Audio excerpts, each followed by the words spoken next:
has any questions for any of us, good time. Oh man, I was just curious. Can you talk about the timing of the lawsuit? I mean, this has been going on for years, and you chose this week to announce it. Was there a tipping point or something that? Sure. Yeah. We've been working on this a long time, so I was actually hoping that. Sorry. I was hoping that we could actually get this filed sooner, and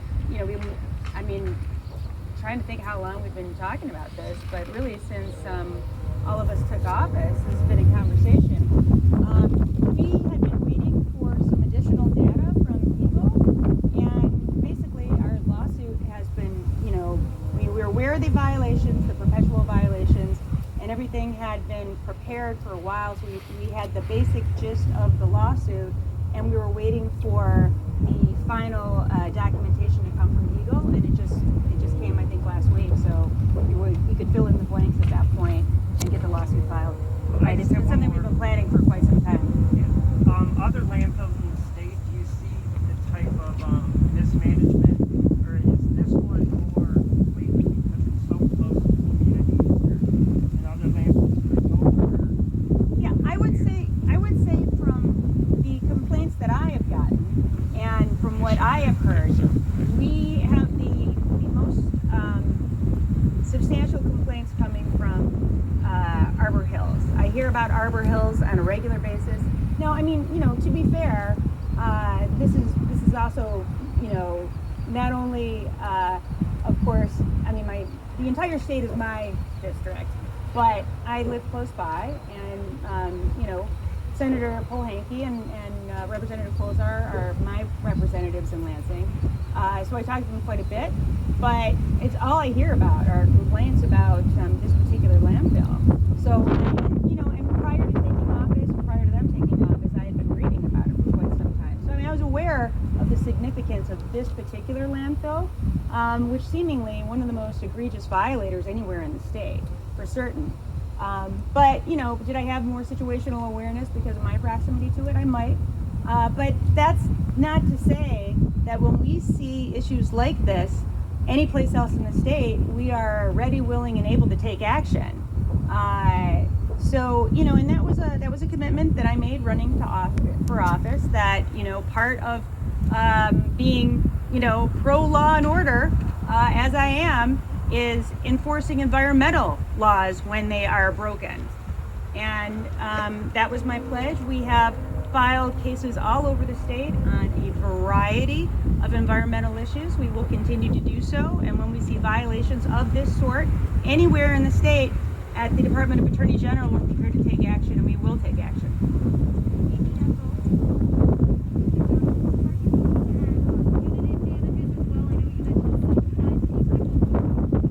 Yeah, so, well, first of all, obviously injunctive relief. So in the event that we cannot come up with a satisfactory plan by Arbor Hills to ensure that there is a discontinuation of the environmental violations that we've seen, especially in terms, of course, of the emissions of methane, and that they're not, of course, properly capturing the methane as they should, in addition to, of course, the groundwater issues. Firstly, obviously, significant fines. And I mean significant fines because for each violation, there is a fine associated, and there have been multiple violations. So a significant fine. In the event that they are not able to comply and that we cannot achieve a solution to this problem, then I don't think they should be able to operate any longer. They have to comply with the laws. They're not going to be able to continue to endlessly operate while continuing to violate the law. Either they come into compliance or they're going to have to shut down. We expect that they are now going to come into compliance, but will there be very significant fines associated? Absolutely. And we think that they should have to pay, for instance, for in any attorney's fees. We believe that they should have to repay Eagle for the money that they've spent to investigate this. Why should the taxpayers of our state have to pay because this particular company has chosen to repeatedly violate the law. That shouldn't come from taxpayers. That should come from this company. So we'll be asking for that as well.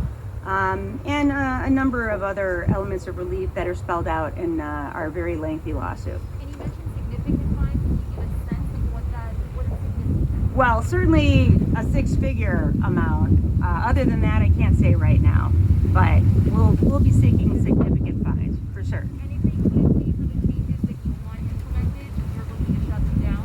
Yeah, I mean, listen, we're not going to allow companies to continue to operate and violate the law.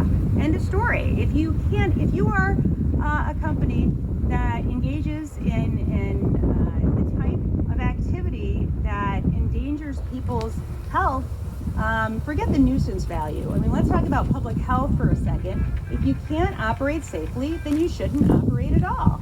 End of story. That doesn't just go for this landfill, that goes for any other kind of operation. So, we expect that they're going to want to come into compliance and do it very quickly. But if not, yeah, absolutely, we would be seeking for them to cease operating. AJ Nussel, thank you for coming today. I was wondering if they comply with the law, or rather, if they don't comply with the law, you don't permit them to operate. Will there be any effort on the part of your office to ensure that they don't expand also, given their horrible track record? Because my understanding in talking with Representative Colazar is that if they comply, that if they have no violations, the very next day they could expand. And it seems to me that they should have a 5-10 year good track record with no violation if they were allowed to expand. And I don't understand that at all. Right. Well, I'll just say when it comes to the permitting process, we're not involved. My department is not involved except for the extent that we defend and represent Eagle. So Eagle would have to be involved in the permitting process. And I will say this, and I see this oftentimes in a lot of situations, is that, sometimes the way that the law is currently written, it makes it a little bit too easy for permits to be granted. And, obviously Eagle has to comply with the law. And I will say, I've had this conversation, let me give you just an example. But we talk a lot, for instance, about the situation with Nestle. A lot of people obviously very unhappy with that situation.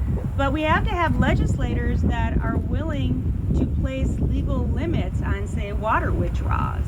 And the problem that Eagle gets into sometimes is that they're just complying with the law, and they have to comply with the law. They can't deny a permit if there is a permit that is legally sought. So no, I don't know all the details of this particular situation right now, and I certainly plan on talking to Representative Colazar and Senator Polanki about this further. But sometimes you just have to have laws in place that don't permit that kind of expansion, and we can't expect the Eagle to deny permits if all the legal requirements have actually been met. So that's something that we have to look to our state legislature for, and that's why I'm grateful to have people like Senator Polanki and Representative Colazar in Lansing, because I know how dedicated they are to protecting our natural resources and protecting the public health, safety, and welfare of their constituents.